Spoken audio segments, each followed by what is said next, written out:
Yo les gens, c'est Osnora, j'espère que vous allez bien, moi ça va nickel. Aujourd'hui on part pour voir deux nouveaux webtoons, dont un héros qui a juste pour but d'être le numéro 1 dans tous les domaines, et un qui veut juste vivre sa petite vie pépère. Sur ce, c'est parti, générique.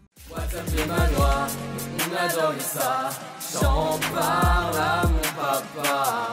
On ne lit que ça, on vit pour les manoirs. WhatsApp les manoirs. Alors en premier webtoon, on a Héros Maximum avec pour genre action, combat et monstre.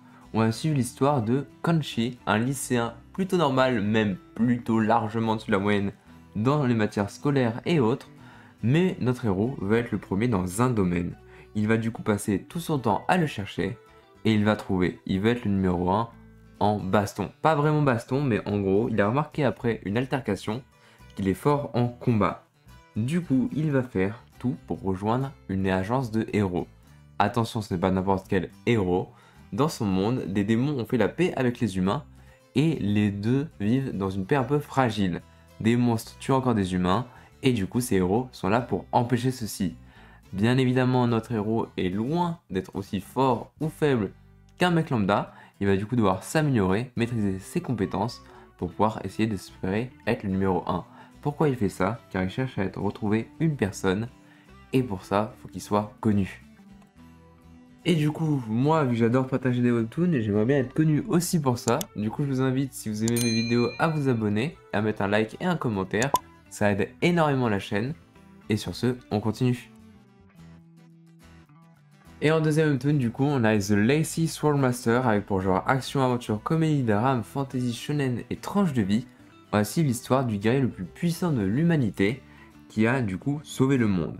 Il va du coup, lors de son combat final, aussi mettre fin à ses jours et il va être réincarné dans un autre monde où il espère enfin devoir arrêter son devoir d'héros et de toucher une épée. Malheureusement pour lui, il se réincarne dans une famille où c'est leur spécialité dans un monde médiéval fantastique. Et du coup, il va tout faire pour pas avoir à toucher une épée. Il va du coup aller jusqu'à passer pour un pur feignant et il aura une réputation horrible. Mais notre héros s'en fiche, il veut juste vivre tranquillement sans retoucher une épée de sa vie. Malheureusement, des situations vont l'amener à être obligé de s'en servir, mais il fera tout pour en garder le secret. Malheureusement, ça dure pendant 63 épisodes et pour l'instant, il n'a pas l'air de révéler son secret, du coup ça reste un peu frustrant. Mais l'histoire reste globalement sympa, les dessins un peu en dessous contrairement à ce qu'on est habitué dernièrement, mais ça reste vraiment cool. Sur ce, je vous laisse. Mais avant de vous laisser, je vous rappelle que là des vidéos toutes les semaines, du coup n'hésitez pas à vous abonner pour voir les suivantes. Et pour ceux qui sont encore là, je fais juste la remarque que de temps en temps les miniards ressemblent pas aux webtoons que je présente, pas parce que je mens, c'est juste que c'est un ami à moi qui s'occupe des miniatures et il ne les connaît pas aussi bien les webtoons. Du coup, il essaye de prendre des jolies images pour donner un peu un truc stylé. Mais je l'incite fortement à prendre des miniatures du webtoon dont je parle, histoire de pas trop mentir sur la marchandise. Sur ce, c'était Osnora et je vous dis à la semaine prochaine. N'hésite pas à t'abonner, je te le demande s'il te plaît, car cela pourrait bien aider. Et n'hésite pas à supporter le like.